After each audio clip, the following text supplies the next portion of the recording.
Welcome to the course of Electromagnetics, Unit 2, Lecture 21.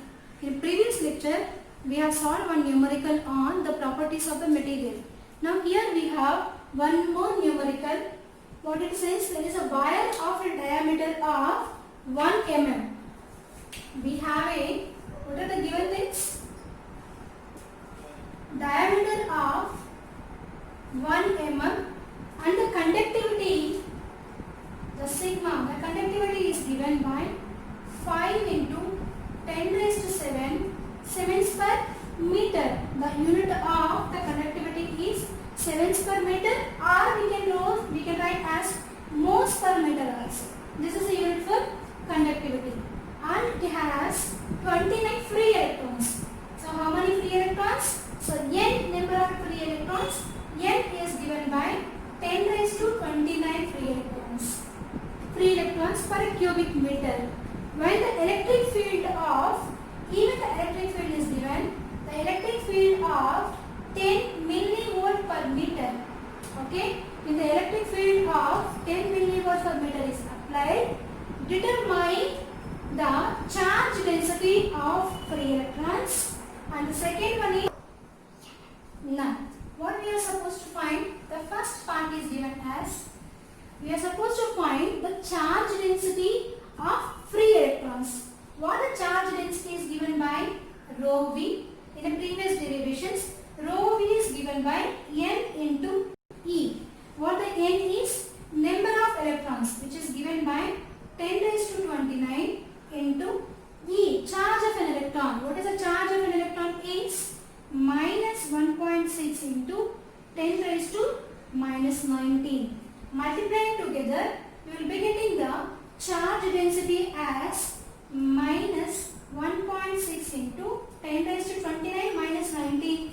It is 10 raised to 10. What is the unit for the charge density? Is the charge density is coulomb per meter cube. Okay, this is about the first part. The second part is part B, the current density. So we are supposed to find out the current density. What the current density is given by? J is equal to, the current density J is given by, the current density J is given by sigma into E. So J is given by, sigma is a conductivity, so which is given by 5 into 10 raised to 7 into the E is a electric field. So how much is the electric field? Is 10 millivolts. 10 into 10 raised to, the J is given by, this is 50 into 10 raised to 4, right? This is 10 raised to 7 minus 3, and the J is given by, I can write also 500 kilo. So what is the unit for J? Current density, ampere per meter square. Okay, this is about the second one, the current density. What about the third one? Third one, C part is, we are supposed to find the current in the wire. So the current in the wire, I is given by J into ds, or in general S. Okay, J into S. The current density just now we obtained. What is a S? S is nothing but surface area of a cubic meter. It is already given. Okay, so which is given by J is 500 into kilo ampere, no, 10 power 3, and surface is given by pi d square by 4, where d is the diameter of the wire, which is 1 mm. Okay, so the I is given by 500 into 10 raised to 3 into pi 22 by 7, pi into d is 1 mm, that is 10 power 3 whole square by 4. By simplifying this, you will be getting the current as 0.393 amperes. Okay, this is the third one. Okay, now we have to find out the fourth one, which is nothing but a drift velocity. Okay, by using the relationship between J, rho and U, so we can obtain the drift velocity, or U. So the fourth part, that is J is given by rho v into U. From this, the velocity U can be written as J by rho v. And and the J we obtained as 500 kiloamperes, this is 10 power 3, by the rho V. Rho V is a volume charge density. It is given as, and we obtained as minus 1.6 into 10 raised to, rho V is a volume charge density. So no need to write any sign. This is 1.6 10 raised to 10. Okay, simplifying this one, you will be getting the velocity as 3.125 into 10 raised to minus 5. What is the unit for velocity? The displacement per time. So the meters per seconds. This is about the fourth point. So we will take one more numeric on the properties of. Let us have one more example on properties of materials. So we have in a cylindrical conductor with a radius of 2 millimeters. That is 2 into 10 power minus 3 meters. And the current density varies with the distance from the axis according to this. So current density is given by 10 raised to 3 e raised to minus 400 r ampere per meter square. Means this, they used to say that it is varying with respect to the distance. Means it is appended with the unit vector of AR. Means along the radius. Okay. So we are supposed to find out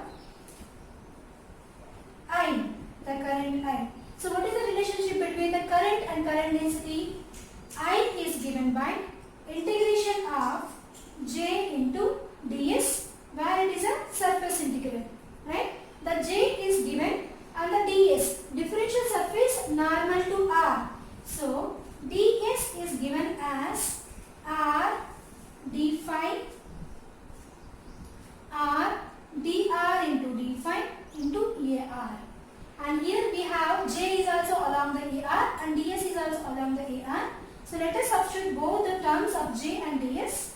The J is given by 10 raised to 3 e raised to minus 400 r, and ds is given by r dr d phi. So that product of AR with AR will be 1 only. So we have I as, take the constant terms outside of the bracket. So this is 10 raised to 3 and we have a surface integral. Surface integral, there are two integrals are there. So one is integral for the r, the second integral for the phi. So the r ranges from up to 2 millimeters. Okay, 0 to 10 raised to minus 3 meters. 2 into, we have all the r terms only. This is r e raised to minus 400 r dr, and the second surface integral is for phi. The range of phi is from 0 to 2 phi into d phi. So let us simplify to get the value of I. So the I, current I is given by, I is given by 10 raised to 3, the integral of phi from 0 to 2 pi. So which is the phi, the limits are 0 to 2 pi. And here we have two r terms. This is the integration of uv. So integration of uv can be written as, I will write this term separately. So integration of u, this is v treated as a u, this is as v. Integration of uv can be written as u into r into integration of a v. The integration of v is nothing but e raised to minus 400 r into dr minus integration of differentiation of a u. Differentiation of r with respect to r is 1, and integration of a v, this is integration of e raised to minus 400 r into dr. Okay, I didn't write the limits of r. The limits are from r0 to 10, 2 into 10 power 3. This is r equal to 0 to r is equal to 2 into 10 raised to minus 3. Here also it is 0 to 2 into 10 raised to minus 3. So I is given by 10 power 3. This is 2 pi. Okay, and under this bracket r of integration of this is e raised to minus 400 r by minus 400. The limits are from 0 to, I can write this as a 0.002. Okay, minus, here integration of this, integration of 0 to 0.002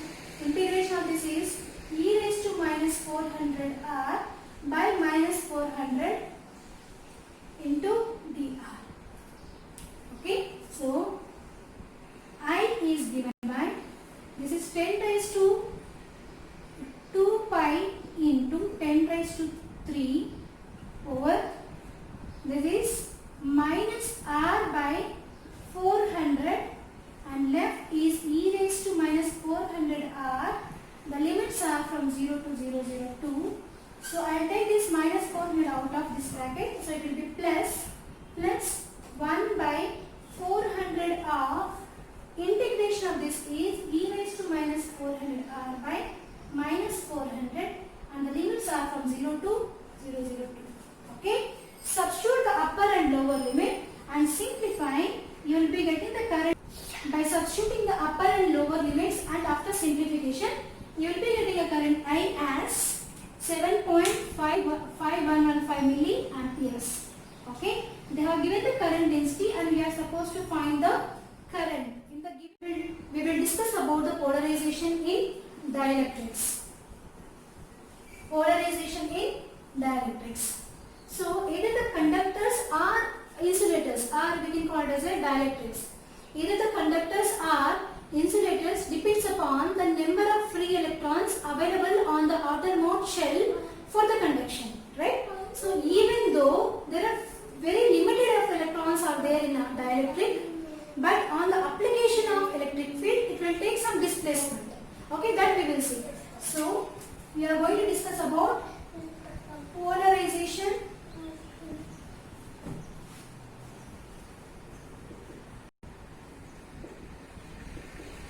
in dielectrics. Polarization in dielectrics.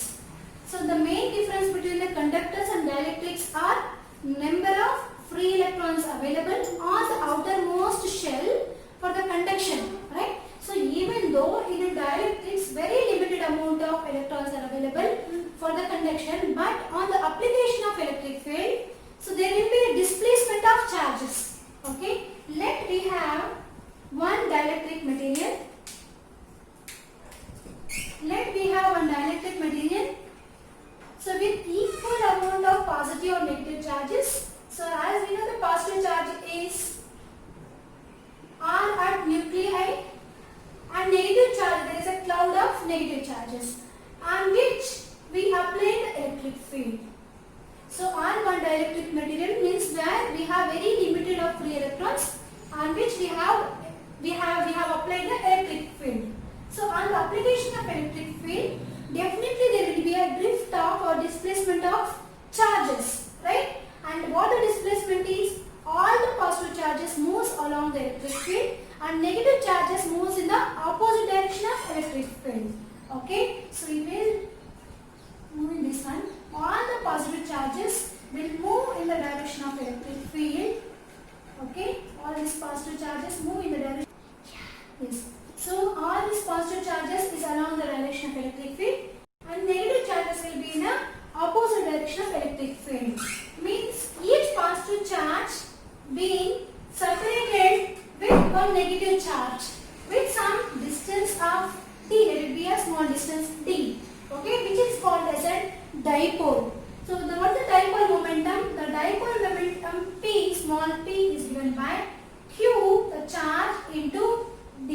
Okay, so in one molecule on the application of electric field, there are lot many dipoles will form. Okay, in randomly, this is one dipole, here is one dipole, here is one dipole. Okay, in randomly there are so many dipoles will be there.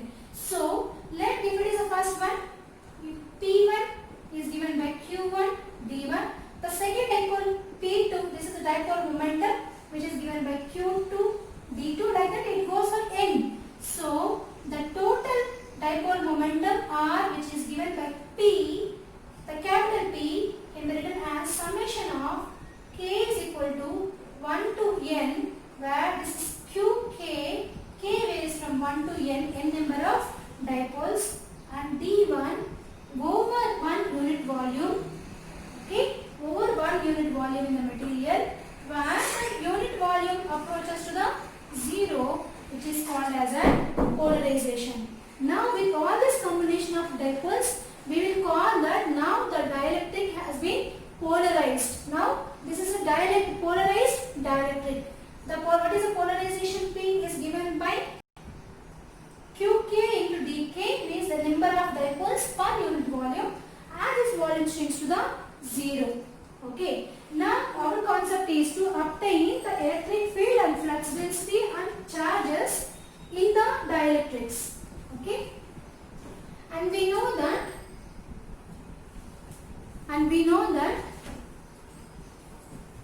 flux density is given by, when the dielectric is polarized, then the electric flux density d bar is given by, when the dielectric is polarized, the electric flux density d bar is given by, in general it is epsilon into E or epsilon naught into E, right?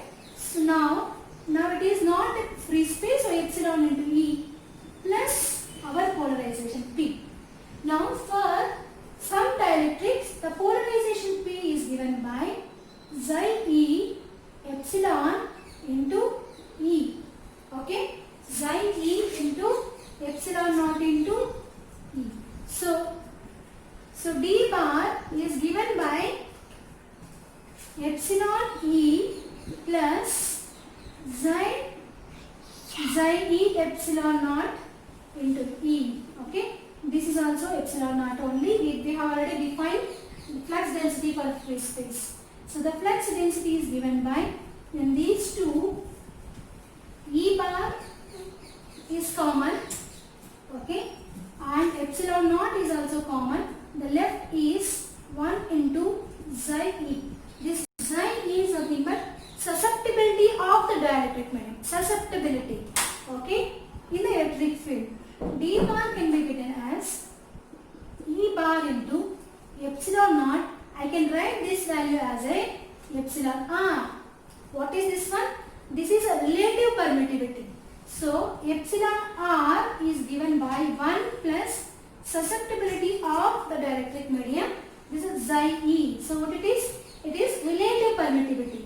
So in general we can write d bar as epsilon into E bar, means the product of permittivity of a free space with the relative permittivity is written by epsilon. Now what is this epsilon is? Epsilon is nothing but epsilon naught into epsilon R. And what is epsilon R?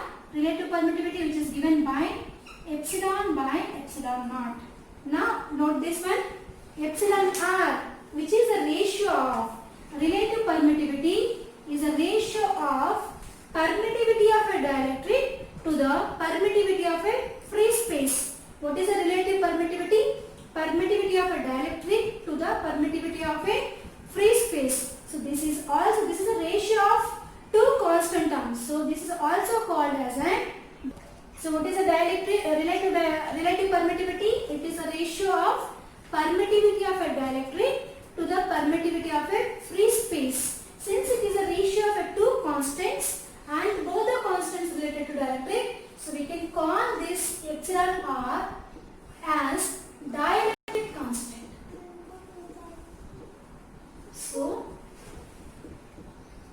So what is epsilon R is? Epsilon R is the relative permittivity or dielectric constant. So epsilon R is dielectric constant, which is given by permittivity of a dielectric to the permittivity of a free space. Okay. Now we have one more important term, that is dielectric strength. Okay. So we keep applying the electric field. We are keep applying the electric field and dielectric. So what happens? At one particular point, it is not an ideal dielectric. Okay. At one particular point, all the free electrons come out of the outermost shell for the conduction. Means the dielectric will be converted into the conductors. On continuous or large amount of electric field applied on a dielectric, which will be converted into, dielectric will be converted into conductors. Okay. But the level of the electric field up to which the dielectric can be withstand or tolerate without converting into the electric breakdown, which is called as a dielectric strength. The term is dielectric strength. What is meant by dielectric strength?